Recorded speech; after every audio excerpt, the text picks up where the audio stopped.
Samoai, Mapumaya, Mapuane, se Mapuifo, I fe au mga luenga o le nei aso. O whamalo le tauatai, whamalo le soifua maua, whamalo le soifua maria. O maia, se o tātou tāpua I atu I le atua. A o le fua o le anganga, o le alofa, o le oli oli, o le file mu, o le onosai, o le mata alofa, o le anga lelei, o le whamaoni, o le anga malu ma le amia mama, e le whaatu lafono ina, mea whapena. Tātou te talo mo le anganga pa ia. Le atua lo mātou tamaanga lelei, ua mātou toe a whea la ua whio I le nei vaenga o le aso ma le nei vaenga o le afiafi. E o mātou toe fo I atu. E si atu le whaafetai o le whamanu ma le whaenetanga. E tusa o loa lofa ma lo wanga lelei. I whi au tiute mga luenga o le nei aso. Le nei wai uina pō. Walu atu le malama, sau le pongisa. Mea mamana ia, o sta pena ma sau nia E lau afio. Fai mātou masui o lo mātou atunu, se I o mātou o atu. E momoli atu le whawhetai. Peitai, e le mawhai o na mātou o loa. E au na mātou wafe atu I lau afio. Talo sanga ina lo nganga pa ia ina ia fio ane fio ifo to ia o mātou tangata taito tasi ina ia mātou whaatino ina le nei tāpua inga ma le nei sauninga I le awa ma le mi ngao E tatau ai a ia mauai se vi inga o E le tua lo mātou tama talo ia latu ia Yesu Keriso lo mātou wali ima lo mātou whaola. Amen.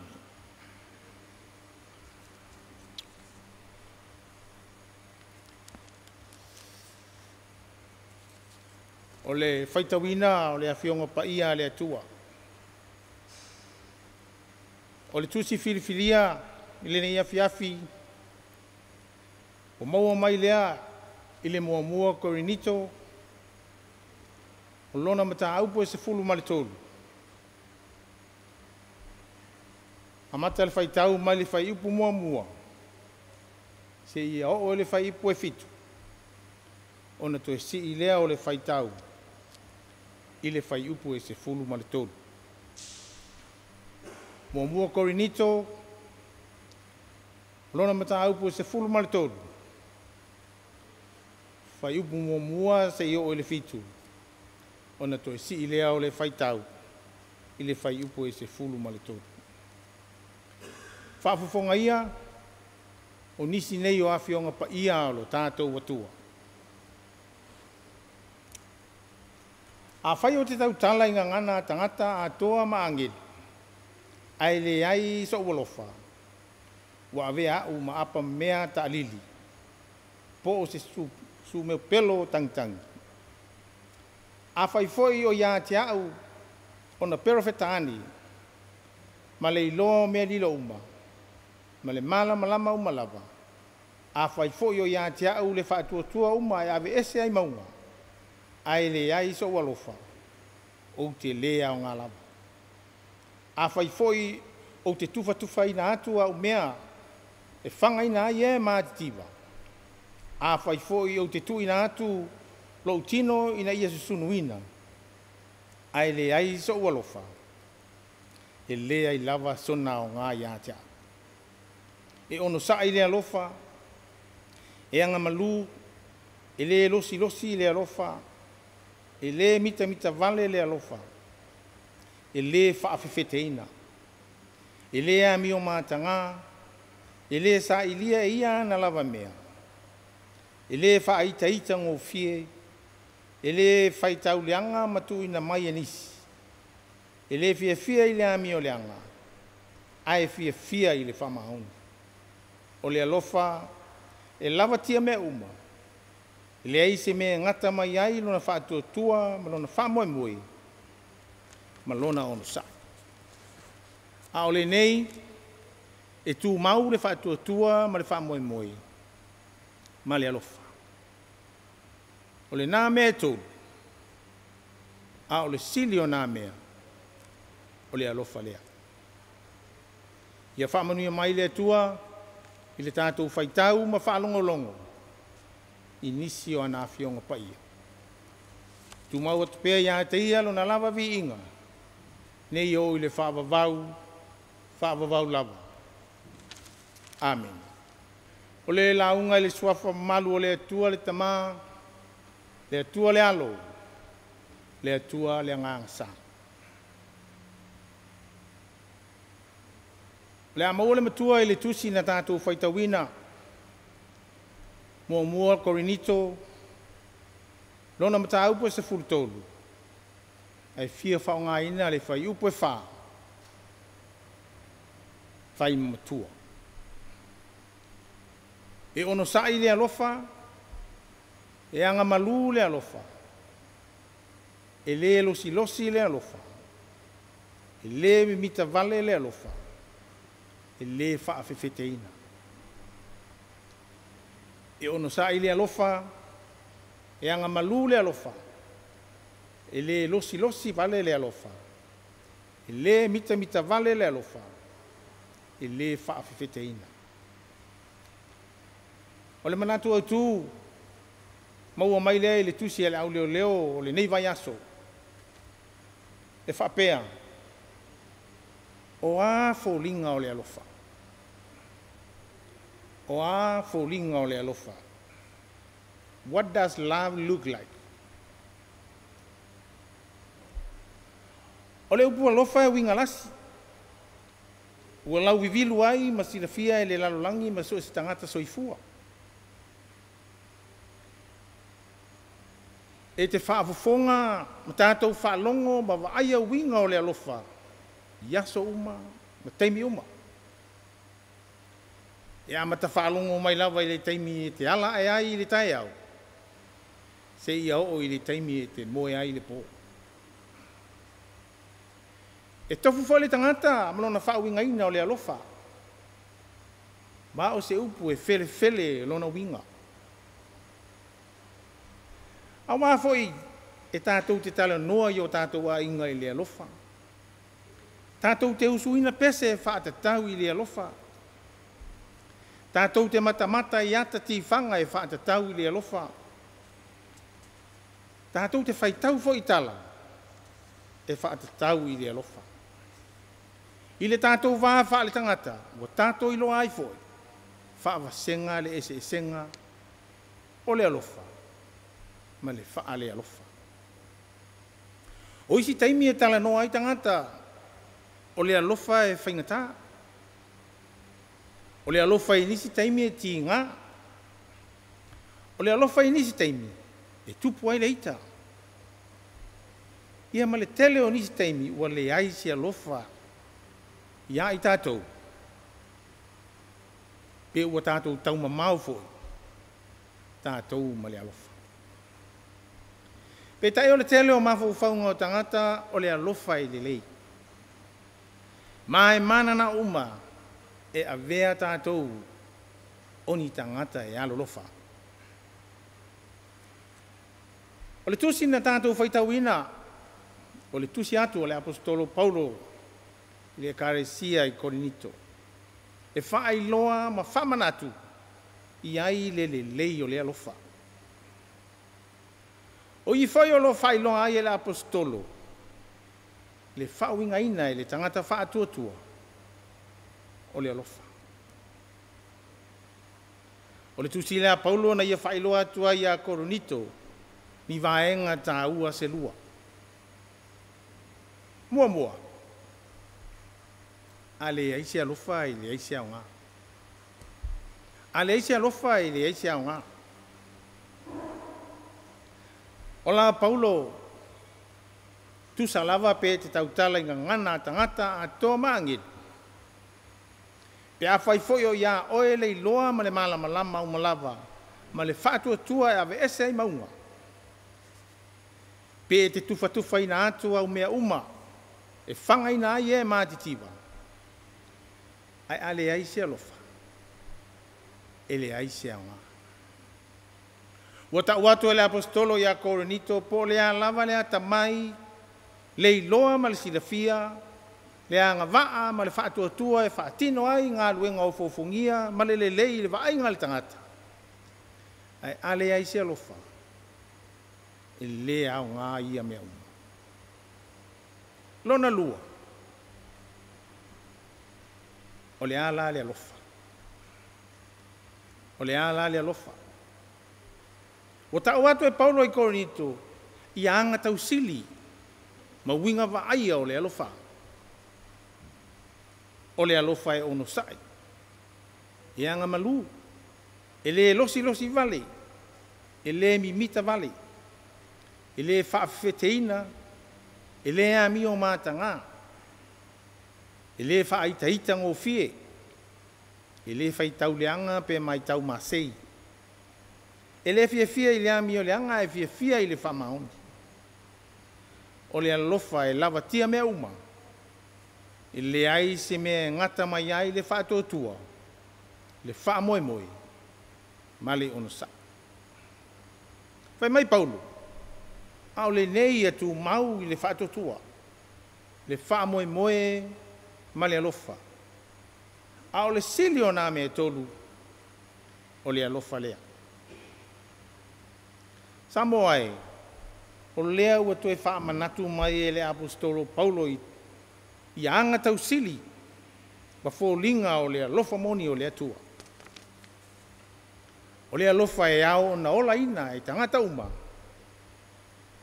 O iai le wha atua ma le wha moe. O ala fōlinga o le alofa. Tusa ma le manatu au tu. A lea ua wha manatu mai e le apostolo. O le alofa e ono sa. Anga malu e le losi vale. E le mimita vale. E le wha feteina. E le amio mātanga. E le wha aitaita ngō fie. E le whai tau leanga pe mai tau masei. E le fia i le amio leanga. Ai fia i le wha maoni. O le alofa e lava tia mea uma i le aise mea ngata mai ai le wha atua. Le wha moe male ono sai. A tūla iai i le tātou wanga festo tai. A tūla iai ma le wha alo. Ma le loto wha mangalu. O na ato atoa loa lea o le alofa wha le atua. Whai mai foi Paulo i lana tusi a Kolose. A o le fua o le anganga. O le oli. O le file mu o le ono sai. O le mata alofa. O le anga le lei. O le wha maoni. O le anga malu, ma le mio mama. Samoa, ia avea fōlinga o le alofa ua tātou maua mai i le whiau whaaleanganga o le nei afiafi. E whai maa upenga, ma oso tā ua o le tā whai ngā malanga leo a matalia i le nei tausanga lua o lo wha. Ia avea tātou matangata e alo lofa moni ma lofa ina. Ia ua nei masau wa tātou whamatalanga. Ai leo ngā tasi ma le loto ma le whaatinonga. I o whaatasi a tātou upu ma le winga o le alofa moni. Peitai, ua telefo i mau tā whenga wa sa ili ai le to tele. Mō manuia e maua mai ni awala palapala. Ai maise le au mau alofa tau whaavalea. Alofa tau wha se. O le alofa wha fōlinga. Ma le alofa tau wha se. E sa ili ai alato mea. O fōlinga nā o le alofa ua mauali tangata ua manatu wha pito mo na o ialava. E whao ngā ai le malosi ma le tautinga o isi uso a tangata. Samoa ia tātou tau mamau ma ia winga wha le alofa. Ma le le mingau. I le ise au ngā tātou te pese ai i le alofa. ai le o ia tātou fōlinga o le alofa moni. E pe o na whamana tu mai e le whi au o le tala lei o le nia fiafi. Te le mau whawhi tauli wa tupu mai lo tātou atu i le vai tau. O la ngona mamanatu e tupu ai le whi furi tu ai o ainga. Nu e ka le sia ma le atu nu. Ai a le saua aina o whanau matina ma le tele o isi winga mātanga. Ai sea. Ai sea. Ona ua le moni le alofa. Ua le ai se whaalo alo ma le vā whealoa. Ua le ai se loto whamangalo. E lea o ngalo tātou whai mai tātou te alo lofa i le atua. Ai tātou te ita i o tātou uso. E le o se alofa moni lena. O le alofa moni, e le ai sona mutaanga. Ma sona tua oi. E lava tia mea uma. Ma e lava le onsa. Wana o le atua lava ua whailo mailo na alofa sili. E ala ia Yesu Keriso, tātou te manu iai. Peo na muli mau le vangalia Ioane. A wā ua whapea lava o nā lofa mai o le atua i le lalulangi. Wan au mai ai no na atali e tō tasi. Ina ia le whano se tasi e whātua tua ia te ia. A ia maua ia le ola e whawawau. O ia lava o le alofa sili ese. O le tātou malua papa i teimi uma. O le tātou wola alofa moni mo le atua. Manuia ono Yesu. Amen. O le a tātou pepese atu le viinga o le atua e tolu se lau ono se fulu maleono. Tolu se lau ono se fulu maleono le pese o le a tātou pepese ai.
tātou tālo sanga.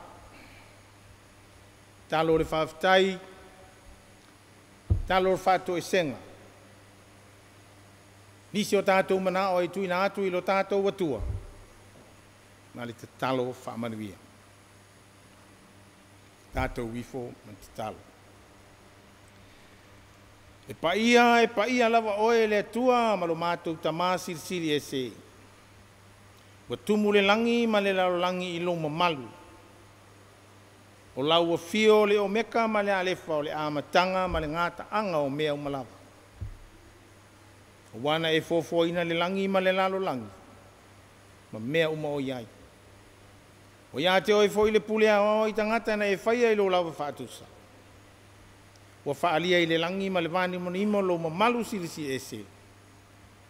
Ma lo alofa e whawawa.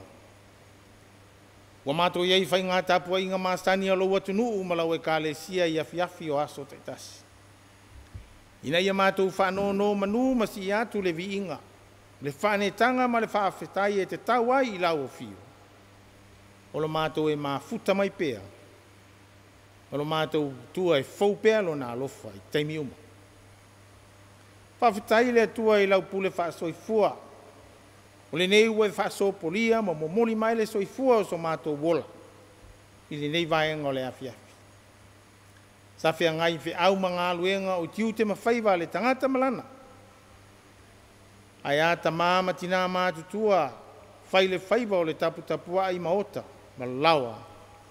A o alo whaiva lo malo. O whaalapu te potonga o kampani ma pisinisi. Ai a e kale sia mo se manuia o Samoa wao. Pia la ua fia o no le nei, ua mato iai i le lona lua o masina o le mato whainga malanga i le nei taustanga. Tele fita mulu i tau o le mato wola. Whawhetaita maa o lo malutia pea, le ola o Samoa i lo alofa tau muli muli. Mlo wanga le lei la pia. Whawhetai lo mato watunu o Samoa o lo mato tofi. Na e fo ai o mato tamaa. Ua mātou wola e te si o manga ma si o langa to a fi maalie ma le saunga lemu. Pe a whaatusa i nisi o atunu o le lalo langi. O lo iai pea i le whemisa ai, i le whetau ai. Le ola saua ina ma le mate la ina. Mātou te whawhetai lo wanga le lei pea mo Samoa ma na ati nai. O lau whaasoa e ala i le tamao a inga i le la le tino. Ma mawhauwhaunga o anga waa mata leni. Whawhetai mo le tamao a inga o le lau ele ele ma le ngatai whale. Ua tua iai le soifua manuia o tangata lau tele. Whawhetai lau tuisi pa ia. O loo whetalai mai o mātou tangata ma whailoa mai lo fina ngalo alofa. O whailoa mai fōlinga o le alofa e ao na mātou wola ina. O whailea masulu i o mātou vae ma le malamalama i o mātou wala. Whawhetai lau whamalo si au le whaalo tu tele ma le whamawhanwhana o lau a fio. E ala i lau wanganga pa ia. O loo tautolo ina i mātou i teime e mauai mātou i le whawaiwai. Ma le le mautonu. Te walunga mātou whawhetai lo mātou whaolo tanga lea na e saunia e ala i le soifua o lo mātou wali whaolo i Jesu Keriso. To e tū manu malo. Wa whailo ai i lau alo whamoni. Ina ia toi ola le tangata anga sala. Ia tu mau ia te oiro lava vi inga, le whane tanga, le whamanu. Nei o i le whavavau la. Ila ngona lo mātou whatau waa, ma le ato toa i o luma. Ono o mātou tangata i lama po nā i lau si le whanga pa ia. O leo wa mātou atuai, ma le anganga whamawalalo. Ia e alofa whamangalo ma whamamalo mātou watunu o Samoa. Whamangalo mātou taitai whale kālesia. Taitai whale malo, taitai o nuu, taitai o ainga. Se ia o ia mātou whanau. Alofa ma whamangalo, lo mātou le whamaoni e whaatino mātou tiu te matofi. Lo mātou tusi lima ma le tau whaleanga. Lo mātou tau mawhai e whaini a wala e tau leanga ina ai nisi o mātou uso a tangata. Whamangalo lo mātou wanga sala so o i o luma. Ma le tele o mātou wanga mawinga. Ua le tusa ai ma lau silafanga. mai e lofa e whaamangalo lo mātou wola le whaamangalo. Whaamangalo lo mātou tau pēa lo suafa ma lo finangalo. Ai ua mātou le sāwa vari ai. Whaamangalo lo mātou whaatamala ma le whaatala le. Ma le tausia le lei. O puna oa ma tamau a inga o le nātura. Ai ale si o manga o lau fofoanga pa ia. Natu wale eise ato toi o mātou tangata hanga sala. E tō lau luina ai. Ma tau atu o mātou se ma whaale tōna. Kei tai o mātou mauti noa. E le eise mea lilo e lau sila whanga pa ia. Ma ua lona e sila fia o mātou loto e lelea. Ma o mātou manatu pala pala. Alofa mai ma whaamama Samoa. O mātou tangata i sina mataua o le toto pa ia o le tamai maa moe na whasia. Wa whainei ma o mātou whaoletanga. Wa avea maala o lou alofa moni ma fōlinga o lou alofa mo le tangata. Mau ai so mātou wawa noa e sawhanga ai le ola e whaavavau. Pea mātou salamo ma le whaamaona. Le atua whaafofonga te tāloi. Malo mātou tamai mali ai o mātou mana. Alo whangia le whainga malanga Samoa i nei tausanga lua o lua wha. Mua au muri au oe le atua lo mātou tama. O ani malosi o le natula ni wha mai ono lamatia ai lo mātou wola vai vai. Wha mole mole pui pui ma malutia e lau afia Samoa. Anga le leia Samoa mana tinae. Taunga whainga uma wale so i fua manuia o na tangata lau tele. Wha manuia Samoa mo na taitai. Ina ia tu maupea Samoa. O se atu nuu e wha vai i lau fio. Alo whangia tama whanau a Samoa o mātou a inga mauwo au mau iso o se tua le laulang. Ona o sa ilinga manuia mo a inga. Ia tau whaitu tusa mātou i lau tau singa mau wha manuianga. Mātou mana tua le lalo langi vivesi ma le whitaua. Le saua ina ma le fia ai. Ia o iai lo file mu maua au la vea. O ai fo i mo mia ma fia maua lau viso soani le neitu aso ma le neitu la. I samo nei ma le lalo langi atua. Ia alofa ma whape nao na apa atu iai o wa au ngale lei. Whaatonu folau oi fe au malawa singa. Le nei vai aso, le nei masina. A ia iwa tuai I sauvi inga. O nisi o a mātou te talo, whātasi ma te talo lilo I le loto o le tangata la vai. E tui nātu e whaia I ai I lo uwhinanga. Ia tu mau mai lungo Samoa ma le lalolangi atoa, le manuia ma le file mua o le atua le tamaha. Le alofa muti muti valo Iesu Keriso ma le mafutanga le motusia ma oia nganga pa ia. Nei se o I le whaavavau lava. Amen.